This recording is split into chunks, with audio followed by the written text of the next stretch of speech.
एक बार थी एक सुंदर नाजुक सी लड़की कैरन। वह इतनी गरीब थी कि उसको गर्मी के मौसम में नंगे पैर चलना पड़ता था और सर्दियों में सख्त लकड़ी के जूते, जिसकी वजह से उसके पैर लाल बन गए। गांव के बीचों बीच एक बूढ़े मोची की पत्नी रहती थी। एक दिन उसने कुछ पुराने लाल कपड़ों से लड़की के लिए जूते बनाए। जूते थोड़े अजीब थे पर लड़की को ठीक से आ गए। उसी दिन कैरन की माँ का अंतिम संस्कार था। इस दिन के लिए ये लाल जूते ठीक नहीं थे, पर कैरन के पास और कोई नहीं थे, तो वह लाल जूते पहने अपनी माँ के ताबूत के पीछे चलती गई। उसी समय एक घोड़ा गाड़ी वहां से गुजरा, जिसमें से एक महिला ने कैरन को देखकर तरस खाया। इस लड़की को मुझे दे दो, कहा महिला ने पादरे से। मैं इसका ख्याल रखूंगी। कैरन को लगा ये सब उसके लाल जूतों की वजह से हुआ, पर महिला को जूते बहुत भयानक लगे और उनको तुरंत जला देने का आदेश दिया। फिर कैरन को साफ सुथरे कपड़े में तैयार किया। कुछ दिनों बाद महारानी और उनकी छोटी बेटी गांव में आए यात्रा पर। सारी भीड़, जिनमें कैरन भी थी, जमा हुए महल के बाहर छोटी राजकुमारी को देखने के लिए, जो सफेद गाउन पहने अपने खिड़की के पास खड़ी थी। उसके सिर पर कोई ताज नहीं था, पर उसने पहने थे खूबसूरत लाल रंग के मोरक्को के जूते, जो कैरन के जूते से कई ज्यादा सुंदर थे। अब कैरन बड़ी हो चुकी थी। उसके बपतिस्मा का समय आ गया, तो उसके लिए नया फ्रॉक और जूते चाहिए थे। मोची ने उसके पैर का माप लिया अपने दुकान पर, जहाँ थे कई सुंदर जूते और बूट। उनमें से थे एक लाल जूते का जोड़ा, जो बिल्कुल राजकुमारी के जूतों की तरह था। बूढ़ी महिला को ठीक से नहीं दिखाई देता था, तो उसे ज्यादा कुछ समझ नहीं आया। क्या ये चिकनाए हुआ चमड़ा है जो इतना चमक रहा है? हाँ, वाकई कितना चमक है इसमें। और ये जूते उसके पैरों में बराबर आए, तो खरीद लिया। बूढ़ी महिला को पता ही नहीं लगा कि ये जूते लाल रंग के थे, नहीं तो वह उसको चर्च में लाल रंग के जूते कभी पहनने नहीं देती। सब लोगों की नजर कैरन के जूतों पर ही थी। जब कैरन वेदी की ओर चल रही थी, तो ऐसा लग रहा था कि जैसे प्राचीन पुतले, तस्वीरों में लोग, सबकी नजर उसके जूतों पर ही थी।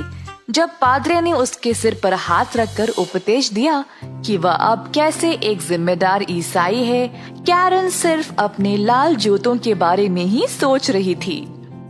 दोपहर में जब बूढ़ी महिला ने सबको कैरन की लाल जूतों के बारे में बात करते सुना, तो उसने कैरन को डांटा कि ये सही नहीं है और उसको चर्च के लिए हमेशा काले रंग के जूते ही पहनने चाहिए। अगले दिन कैरन का पहला कम्युनियन था। उसने अपने काले जूते देखे, फिर लाल, फिर काले, अंत में उसने लाल जूते ही पहन लिए। कैरन और बूढ़ी महिला चर्च की ओर मकाई के खेत के रास्ते से जा रहे थे। चर्च के दरवाजे पर था एक बूढ़ा सिपाही, जिसकी थी लंबी लाल रंग की दाढ़ी। वह बूढ़ी महिला के आगे प्रणाम करते हुए झुका और पूछा अगर वह उसके जूते साफ करे। पर कैरन ने उल्टा अपना पैर आगे किया। अरे वाह, कितने अच्छे नाचने वाले जूते हैं, बोला सिपाही ने। देख के रहना, नाचते समय फिसल न जाओ। और सिपाही ने उसके जूते साफ किए। बूढ़ी महिला ने उसको एक सिक्का दिया और फिर कैरन के साथ चर्च के अंदर चली गई। जब कैरन प्रार्थना के लिए अपने घुटनों पर आई, तो उसके दिमाग में सिर्फ लाल जूते थे और वह अपना प्रार्थना भी भूल गई। घर वापस जाने के समय जब कैरन ने अपना पैर आगे किया घोड़ा गाड़ी में चढ़ने के लिए, तब सिपाही ने फिर से कहा, देखो कितने सुंदर नाचने वाले जूते हैं। और कैरन अचानक से नाचने लगी। ऐसा लग रहा था कि जूते अपने आप नाच रहे थे और कैरन कुछ नहीं कर पाई। गाड़ी वाले को उसके पीछे दौड़ना पड़ा उसको पकड़ के अंदर बैठाने के लिए, पर कैरन के पैर रुके ही नहीं। बूढ़ी महिला के पैरों पर भी चढ़ गई। जब जूते पैर से निकाल दिया तब रुकी कैरन। जूतों को अंदर कोठरी में बंद कर दिया गया, पर कैरन से रहा ही नहीं गया जूते देखने के लिए। जल्द बूढ़ी महिला बीमार हो गई और सुनने में आया कि अब वह ठीक नहीं हो सकती। अब महिला का ख्याल कैरन को ही रखना था और वह भी अपनी जिम्मेदारी जानती थी। पर एक दिन शहर में एक रॉयल बॉल होने वाला था जिसके लिए कैरन को भी निमंत्रण मिला। कैरन ने बीमार महिला की ओर देखा और फिर अपने लाल जूतों की तरफ। उसने जूते पहन लिए, ये सोचते हुए कि ऐसा करने में कुछ गलत तो नहीं है। पर वह बॉल चली गई। अजीब बात थी कि अगर वह दाएं तरफ जाने की कोशिश की तो उसके पैर उसको बाएं की ओर ले गए। जूते उसको सीढ़ियों के नीचे खुद ले गए और दरवाजा के बाहर सड़कों पे जहां पर वह नाचती ही गई। रात के अंधेरे में पेड़ों के बीच उसने कुछ चमकते हुए देखा। सोचा शायद लाल रंग का चांद है, पर नहीं, वो था वो लाल दाढ़ी वाला सिपाही जो अपना सिर हिलाते हुए बोला, देखो कितने अच्छे नाचने वाले जूते हैं। कैरन घबराकर परेशान हो गई और जूतों को निकालने की पूरी कोशिश की, पर जूते उसके पैरों से चिपक गए।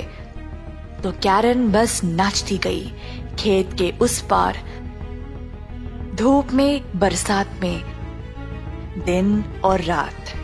कैरन रुकना चाहती थी पर उसको कोई आराम नहीं मिला। नाचते हुए वह चर्च के अंदर गई जहां पर उसने एक फरिश्ता को देखा, लंबे सफेद वस्त्र पहने, हाथ में चमकती हुई तलवार लिए। तेज नजरों से उसकी ओर देखकर कहा, तुम नाचोगी अपने लाल जूतों में जब तक तुम फीकी और ठंडी ना पड़ जाओ, जब तक तुम्हारा शरीर एक कंकाल ना बन जाए। घर घर तुम नाचती रहोगी। दया करो, रोई कैरन, पर वह फरिश्ते का जवाब सुन नहीं पाई क्योंकि उसके जूते उसको दरवाजे के बाहर ले गए। एक सुबह वह अपने घर के दरवाजे से गुजरी तो उसने देखा कि वहाँ से किसी की अर्थी उठ रही थी। कैरन को पता चल गया कि उसकी बूढ़ी महिला अब चल बसी।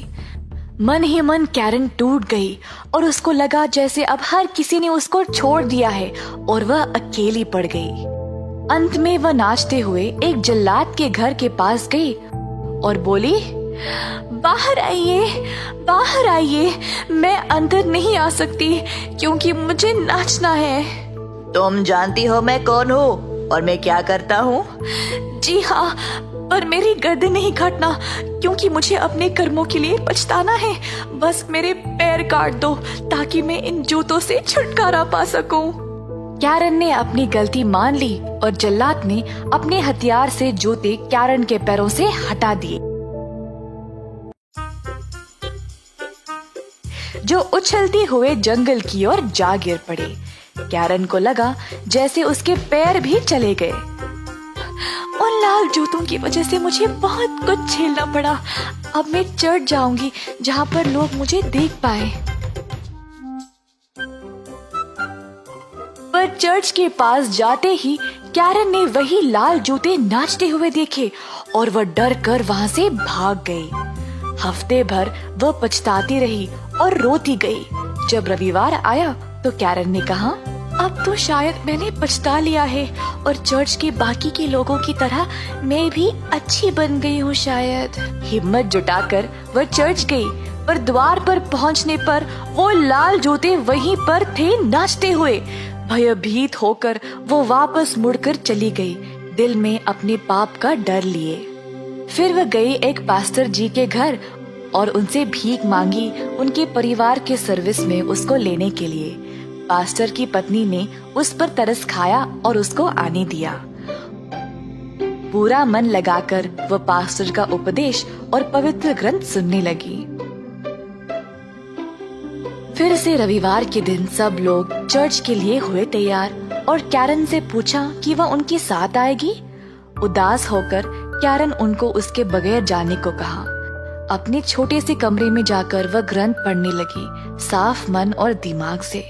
कैरन की आंखों में आंसू आ गए और वह रो पड़ी। ईश्वर, मेरी मदद करो। अचानक से सूरज धमकने लगा और वह सफेद फरिश्ता वापस आ गया।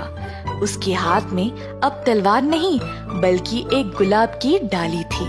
फरिश्ते ने उस डाली से छत को छुआ और छत ऊंचा होने लगा। जहाँ जहाँ ये डाली गया वहाँ वहाँ एक सितारा चमकने लगा। फरिश्ते के दीवार छूते ही दीवार चौड़ा होने लगा और अचानक से कैरन चर्च के बैठक को देख पाई। शायद चर्च उसके छोटे से कमरे में ही आ गया या वो खुद चर्च में प्रकट हो गई। वह अपने पास्टर के परिवार के साथ बैठी थी और जब उपदेश समाप्त हुआ तो परिवार वालों ने कहा, तुमने चर्च आकर अच्छा किया कैरन। ये ईश्वर की दया है। ऑर्गन बजने लगा और गायक मंडल के बच्चे अपनी मीठी आवाज में गाने लगे। सूरज की किरणें खिड़की से कैरन के ऊपर छा गई। उसके दिल में जैसे एक सुकून पैदा हो गया, जैसे वह एक खुशी और शांति की जगह पहुंच गई, जहां पर लाल जूते के बारे में बोलने या पूछने वाला अब कोई नहीं रहा।